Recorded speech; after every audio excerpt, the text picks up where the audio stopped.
Hey everybody, Randi Sands here with the mediumship crew, and this is not one of our normal episodes. This is us kind of just hanging out and having fun because this is one of the ways that we actually get to see each other and interact with each other since we all live in different states. And I had asked the crew for a few different topics that they wanted to talk about. And Michele, raise your hand, Michele, wanted to talk about firewalks. This is something that I talk to all my students about. So Michele, it's your topic, so I'm going to turn it over, and I'm going to first ask you to explain to people what they are. Okay. Well, it's been my experience that firewalks are kind of like sudden change, or pretty much a lot of things changing all at one time, so that you feel like you have no control over anything, or like everybody wants something from you all at the same time, or you have, I don't know, a lot of deadlines. Does anybody else want to expand on that at all? So do you want me to give my analogy that I give you guys? Yeah, go ahead. All right. So when I talk to my students, I tell them that they're going to experience firewalks. That's how we grow. That's how our consciousness expands. So I like to use the analogy of an apartment building in New York, where it's all the bricks all the way up. And if you're, let's say on brick 5, let's say your consciousness is level 5. And if you go to level 6, what worked for you here is pretty much going to work for you here. There's probably not going to be a whole lot of changes. There's going to be some, but not a whole lot. But let's say you go from 5 to 12. What worked for you here is absolutely not going to work for you here. And then you go on what I call a firewalk. And that's when it's going to feel like the universe is throwing everything at you. Your life is just turned completely upside down. And what this is about is it's about learning what you need to learn to go from here to here. And let's face it, in turmoil and chaos is when we grow. Because when we're fat, happy, and content, we have no reason to, or motivation to stretch ourselves. Okay. So why don't you guys talk about what you've done to deal with them? And then in the end, I'll tell everybody what I've told you guys. No, I don't have COVID. Thank God. Well, we're not here, so it's okay if you do. No, I have a cat here. Basically, kind of what I try to do is remember that I don't really have any control over much of anything except for me and my reaction responses to things. So it kind of, and I just try and kind of flow with whatever's going on, and not get too caught up in the, oh my God, what if this, what if that? I got to do this, I got to do that. Oh, I don't want to do that. And just try and kind of sit in the uncomfortableness of it, because it's very uncomfortable. It can be very stressful. Scary. And yeah, I mean, you don't step outside. Some people won't step outside of their comfort zone if they're not pushed outside of their comfort zone. So that's a lot of times what happens. So yeah, I just try and kind of not freak out too much and not try and control everything, and just let stuff happen, and what happens.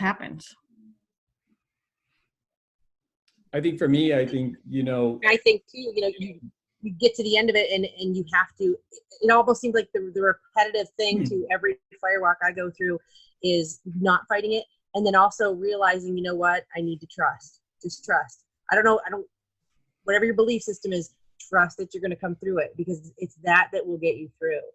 And if you don't learn it, then you're going to learn it again. You're going to keep getting it until you learn it. So, you have to just trust and know that it'll all work out how it's supposed to. for me, it's really believing that whatever is happening is adding up to the ultimate good. Really just having that faith and knowing that, okay, I'm going through this, but something's good's going to come through this. For example, recently I went through a firewalk with someone who I guess you could put in the category as being toxic, right? And yes, I love this person. Yes, I helped this person a lot grow and to have different experiences, etc. But this person has a lot of work that needs to be, this person needs to do, right? And so what happened was a situation where this person gets removed from my life, right? Was that good or bad? Might have been a good thing for me because, we all know that being near and around people who are not evolving or choosing not to evolve or being toxic, etc., however you want to look at it, is not the greatest thing, right? So whatever it is that's happening, you're just knowing that it's going to not get better, but it is going to get better, but it's going to also lead up to that next step, right? Which is even going to be even a better reality, right? I also, I live in California. I'm really close to the wine country, so drinking really helps. Extremely. I'm not gonna lie. No, I'm just don't do that. That was not an ad to go drink and to do something stupid. But Where's the editor person? I mean, but Which winery are they supposed to go? No, I'm joking. I'm keeping it real here. It depends on what the problem is. I mean, straw. well, if it's really bad, you just want to do the wine train because you want somebody else to drive for you because you do want to be safe.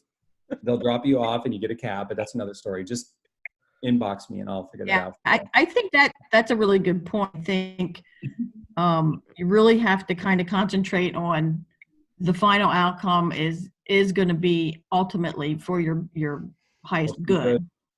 And the other thing to remember is that it's it's just temporary. It's just going through something, you're just going through something. It's not going to always be that way. It's also a visual thing. You always hear, this was a very hard term for me to understand because I never really understood it.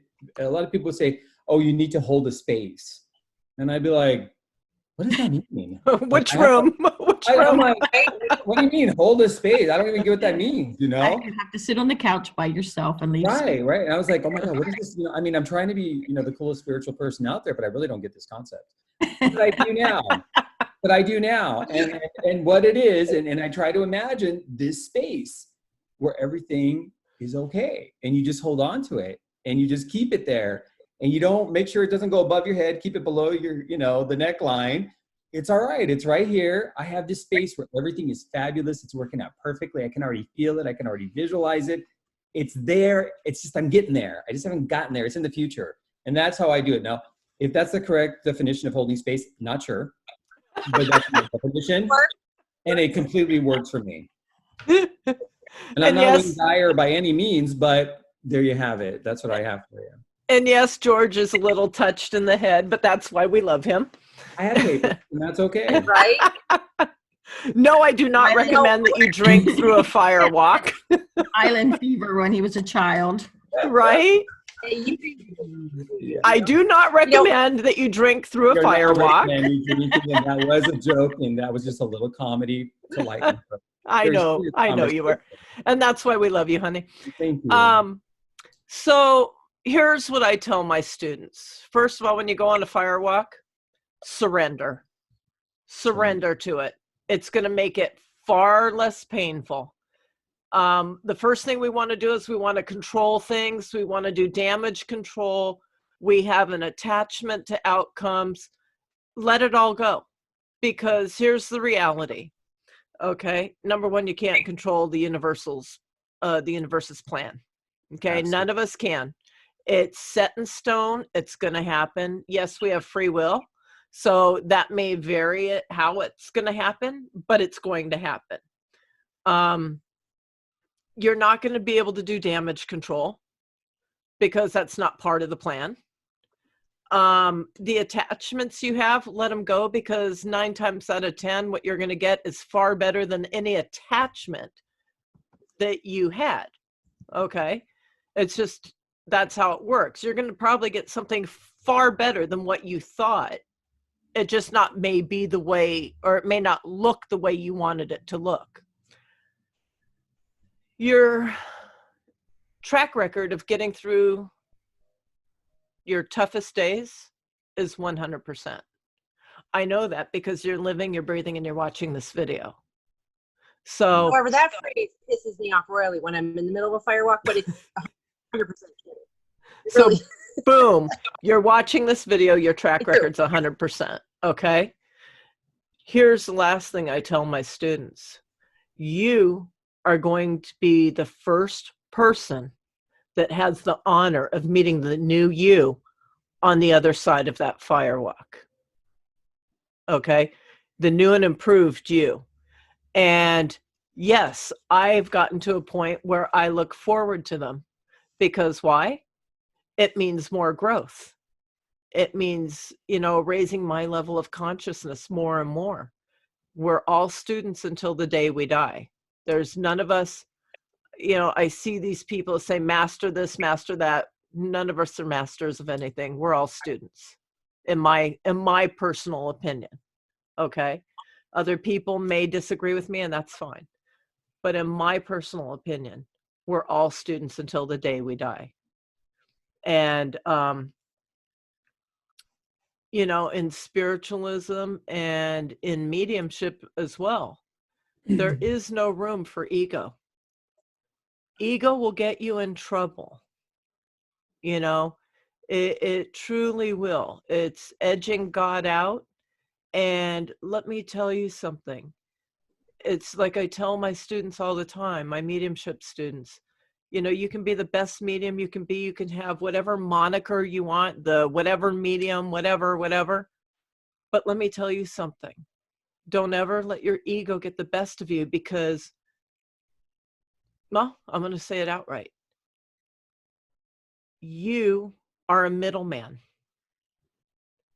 So, I'm the best medium, I'm the best. No, you're not. Because if spirit doesn't show up and participate, you have nothing. And my students, I'm sure you guys all agree that I try to keep my ego out of things as much as I can. And Yes. that's important with firewalks.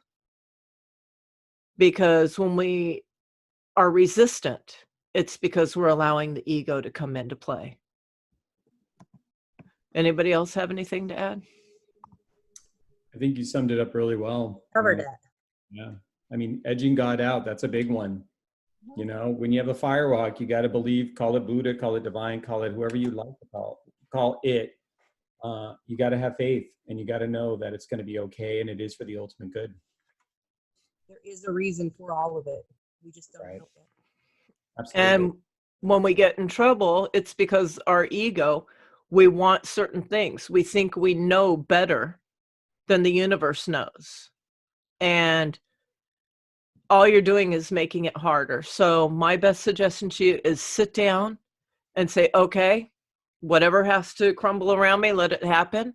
When it's done, then we're going to pick up the pieces and we're going to keep going. And 9 times out of 10, you're going to find that you're in a far better place than you ever dreamt. It's happened to me a million times. Yeah. And I would say too, like, instead of sitting and saying, why me? Or, you should probably think about, what you're supposed to be learning from it. What's it, kind of trying to dissect it a little bit and see what direction you're supposed to go and what is it telling you? What is it trying to show you, about yourself? 100%. 100%. So I think that we've all pretty well summed it up. I'm really proud of you guys. You guys, really had some awesome stuff to bring to the table tonight, which is why you guys make up the crew. And with that, I think we'll say good night to everyone and wish everyone a fabulous week. Good night. Hi, thank you.